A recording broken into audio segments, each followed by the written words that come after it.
فرش التراب يضمني وهو غطاء. محمد عربی صلی اللہ علیہ وسلم کا لایا ہوا انقلاب گمبھیر ترین میں کہہ رہا تھا، جامع ترین. یہاں آپ مائکروسکوپ لگا کر تلاش کیجئے کہ کوئی چیز ایسی ہے جو سابقہ حالت پر باقی رہ گئی ہو. جواب نفی میں آئے گا.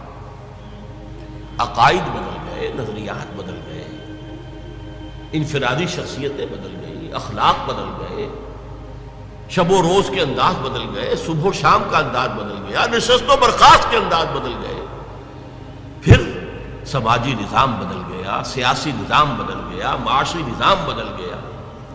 وہ قوم جس میں کہ لکھے پڑھے لوگ بمشکل انگلیوں پر گنے جا سکتے تھے، وہ علوم کی موجد ہو گئی، دنیا کی استاد بن گئی. اس نے مشرق و مغرب سے علوم لیے، یونان سے بھی لیے اور چین اور ہند سے بھی لیے، انہیں ڈیولپ کیا، بڑھایا اور پورے عالم انسانیت کی طرف پھیلا دیا. یہ سارا کام انقلاب عظیم، گمبھیر ترین، ہماگیر ترین، جامع ترین انقلاب. تو چہ نسبت خاکرہ با عالم پاک، یہ فرانس کا ریولوشن کہاں کھڑا ہوگا انقلاب محمد صلی اللہ علیہ وسلم کے تقابل میں؟ مارس کا انقلاب کہاں کھڑا ہوگا انقلاب محمد صلی اللہ علیہ وسلم کے تناظر میں؟ نمبر 2، ان تمام انقلابات کے اندر یہ چیز قدر مشترک ہے کہ فکر دینے والے اور دعوت کا آغاز کرنے والے کچھ اور لوگ تھے، لیکن وہ صرف قلم کار تھے، وہ صرف رائٹرز تھے، مصنفین تھے، وہ مرد میدان نہیں تھے. وہ انقلاب کے لیے عملی جد و جہد میں سامنے نہیں آ سکے. انہوں نے خود آگے بڑھ کر کوئی انقلابی جماعت نہیں بنائی، انہوں نے خود آگے آ کر انقلابی جو جد و جہد تھی اس کی قیادت نہیں کی. نہیں، وہ تو صرف پیپل آف دی ڈیسک تھے. انقلاب کچھ اور لوگوں کے زیر سرکردگی، کچھ اور لوگوں کی زیر قیادت، کچھ اور لوگوں کی رہنمائی میں وجود میں آیا. فرانس میں والٹیئر اور روسو مفکرین کی حیثیت سے، مصنفین کی حیثیت سے بہت اونچا مقام، لیکن وہ میدان کے آدمی تھے ہی نہیں.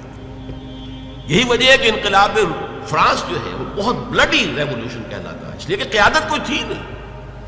وہ تو ایک فکر تھا جو پھیل گیا تھا، اس نے لوگوں میں ایک جوش و خروش پیدا کر دیا. اسپونٹینیس جو ہے وہ ایک لاوا پھٹا ہے، اور اس لاوا پھٹنے میں چونکہ کوئی تنظیم تھی ہی نہیں، کوئی قیادت تھی ہی نہیں، لہذا انتہائی خونی انقلاب ہوا، بہت بلڈی ریولوشن. اسی طریقے سے ذرا غور کیجئے، روس کے انقلاب بولشوک ریولوشن کی بنیاد داس کیپیٹال، ایک کتاب، کارل مارکس اس کا مصنف، اور اس کے ساتھ اس کا کو آتھر اینجلز، دونوں نے مل کر یہ کتاب لکھی ہے. لیکن یہ بھی نوٹ کر لیجئے کہ اس کتاب کی تاثیر، وہ کتنی پروفاؤنڈ کتاب ہے، کس طرح اس نے ذہنی انسانی کو اپنی گرفت میں لیا ہے، کس طرح اس نے ساری تعبیرات کو بدل کر رکھ دیا، پوری حیات انسانی کا خالص مادی جو ہے تعبیر کی ہے، روحانیات سے، مذہب کی بالکل نفی کرتے ہوئے، لیکن مدلل اس انداز سے، اس طور سے کہ اس نے لوگوں کو گرپ میں لیا ہے، ان کو پوزیس کیا ہے، اس درجے پوزیس کیا ہے کہ پھر موٹیویٹ کیا ہے کہ جانے تک دے دیا انقلاب برپا کرنا. اسی لیے اقبال نے کہا ہے، نیس پیغمبر و لیکن در بغل دارت کتاب، کتاب تھی اس کے پاس. جیسے کہ آپ کو معلوم ہے کہ محمد عربی صلی اللہ علیہ وسلم کا انقلاب اگر اسے ٹریس کریں گے تو وہ قرآن کے ذریعے سے وجود میں آیا، اتر کر ہرا سے سوئے قوم آیا اور ایک نسخہ کیمیا ساتھ لایا. بہرحال اگرچہ قرآن کا تقابل کرنا داس کیپیٹال سے یا داس کیپیٹال کا تقابل کرنا قرآن سے، یہ تو میرے نزدیک نامناسب ہے. لیکن یہ کہ آپ اس اعتبار سے ضرور نوٹ کیجئے کہ واقعتاً ایک کتاب ہے جس نے یہ عظیم انقلاب بولشوک ریولوشن برپا کیا. لیکن مارکس ہوں یا اینجل صاحب ہوں، دونوں رائٹرز تھے، بس مفکر تھے. انہوں نے اپنی کتاب لکھی جرمنی اور لندن میں بیٹھ کر. اور جرمنی اور لندن میں اس انقلاب کا کہیں وجود ہی نہیں واقع ہوا. وہ خود اپنی سرکردگی میں، اپنی قیادت میں کسی ایک گاؤں میں بھی انقلاب برپا نہیں کر سکے. روس میں انقلاب آیا، بولشوک پارٹیز ان کے ذریعے سے، اور عین وقت پر چونکہ ایگزائل میں تھے، جیسے کہ خمینی صاحب ایگزائل میں تھے اور عین وقت پر آ کر انہوں نے جو ایران میں ہنگامہ جاری تھا اس کی قیادت اپنے ہاتھ میں سنبھال لی.